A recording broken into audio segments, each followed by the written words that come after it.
In this video, we're going to have an introduction to developing for multiple devices.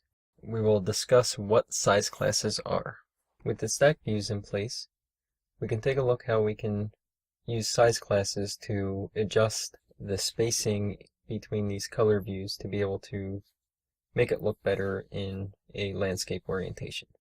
So with the stack view selected for these color views, we can have orientation selected and go to our size inspector and change the layout margins from default to fixed. And then we can change the left inset and the right inset to have those pushed in further, say 80 points and 0 on the top and bottom.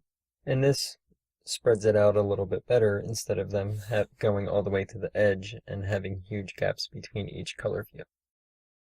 But when we go to our portrait orientation, notice that it made those same changes. So we have to hit this little add button and change constraints based off the width and the height of the screen. So see how it's C and R right now for the iPhone 8. When it was in orientation, it was in a different width, so it was R and R. So now we go back to landscape orientation. I'm sorry, I said R and R, but it's C and C. And when we go back to the portrait orientation, it's C and R. And since we made those changes, those different constraints stay there based on what device it's on. We also have our iPad devices. And since this is R and R, it's in a different size class. You can go back to the iPhone 8. And this is what we're actually developing for, so we don't really care too much about the iPad screens. But it's good to know that they have different sizes, so when you're creating your UIs for a universal app, we can go ahead and put constraints on each of those devices.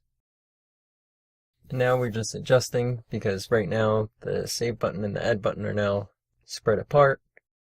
And we just want to set different heights for each of those, so that that enter a body, which is our body text view, can continue to grow with each device size like it did in our previous design before we implemented these stack views. So with those heights selected, we can see that the body now adjusts. We spent a lot of time on stack views in this section. We had an introduction to stack views. We took a look at the differences between horizontal and vertical stack views. We used stack views with auto layout. We converted our UI that we had a ton of constraints on and put them in stack views to only have a few constraints, and then we took a look at developing for multiple devices. In the next section, we will build additional behavior in our application. See you then.